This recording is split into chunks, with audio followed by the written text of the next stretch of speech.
जय श्री गणेश दोस्तों। हमारी आज की कहानी का नाम है असलियत। कहानी अच्छी लगे तो प्लीज़ चैनल को सब्सक्राइब कर लीजिएगा। अब शुरू करते हैं कहानी।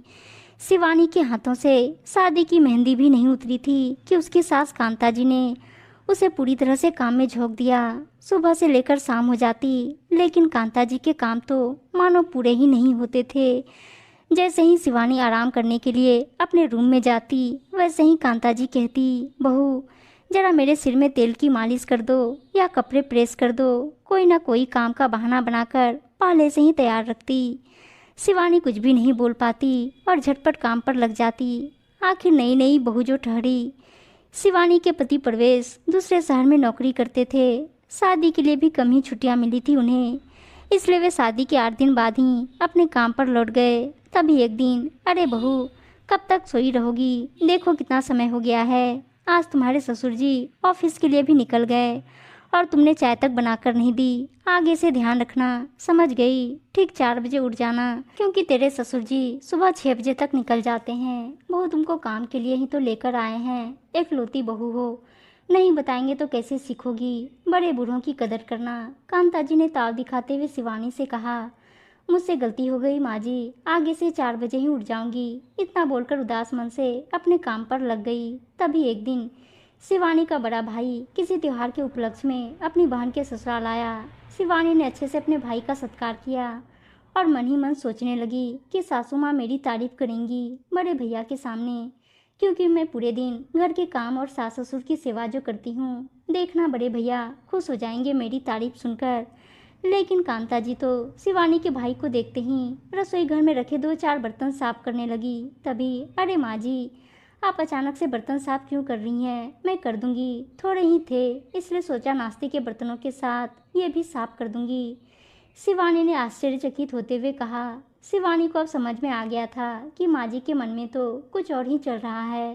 वे भैया के सामने ये दिखाना चाह रही हैं कि मैं खुद ही बर्तन साफ करती हूँ और तुम्हारी बहन कुछ नहीं करती। लेकिन शिवानी चुप ही रही, क्योंकि अपने भाई के सामने वो कोई बवाल नहीं खड़ा करना चाहती थी। शाम होते ही शिवानी के भाई वहाँ से चले गए। शिवानी ने सासू माँ की सारी बात अपने पति प्रवेश को फ़ोन से बताई। तब प्रवेश ने कहा, क्यों ज़्यादा चिंता कर रही हो शिवानी? माँ ने 2 बर्तन साफ कर दिए तो क्या हुआ? उन्होंने जानबूझकर तुम्हारे भाई को दिखाने के लिए ऐसा नहीं किया होगा। तुम्हें कोई गलतफहमी हो गई है। पति के मुंह से इतना सुनते ही शिवानी ने आगे ना बोलना ही ठीक समझा। कांता जी ने फिर से अपना वही रूप जारी रखा। किसी भी काम में जरा भी हाथ ना बटाती और पुराने पुराने कपड़े भी जानबूझकर प्रेस के लिए रख देती, ताकि शिवानी को बिल्कुल भी आराम न मिले।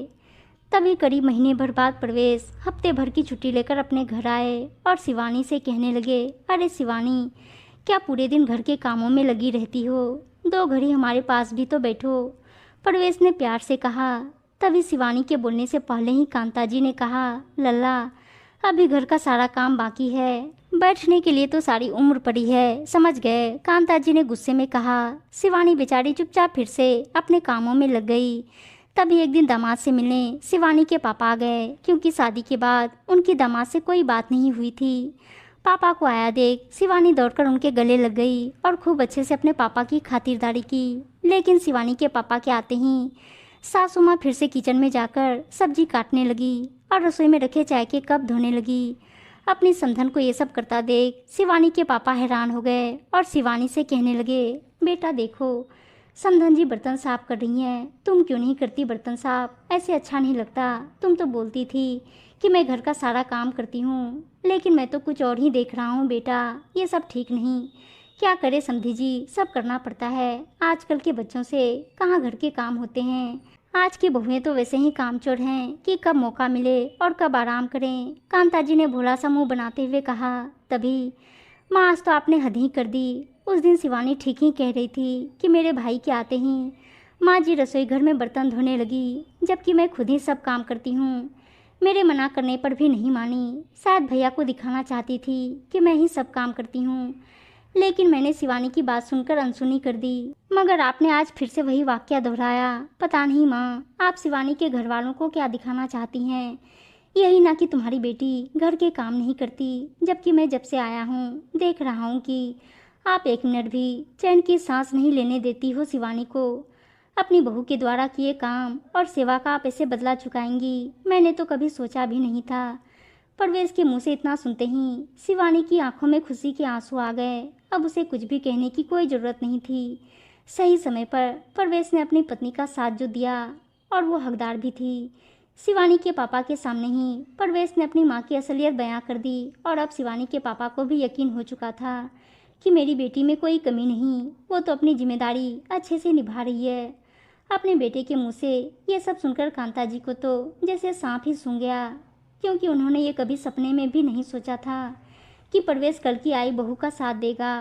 कांता जी को बोलने के लिए शब्द ही नहीं मिल रहे थे और वो चुपचाप वहाँ से बाहर निकल गई। कांता जी की चाल आज उन्हीं पर भारी पड़ गई थी और बहू के पापा के सामने ही अपने बेटे को बोलने पर मजबूर कर दिया। उस दिन के बाद कांता जी में काफ़ी सुधार भी आया और शिवानी के रिश्तेदारों के सामने कभी भी दोबारा ये सब नाटक नहीं किया। आज एक पति ने सच का साथ दिया, जो कि सही भी था। उम्मीद है दोस्तों कहानी अच्छी लगी होगी और अच्छी अच्छी कहानियाँ सुनने के लिए चैनल को सब्सक्राइब और वीडियो को लाइक शेयर ज़रूर कर दीजिएगा। धन्यवाद दोस्तों।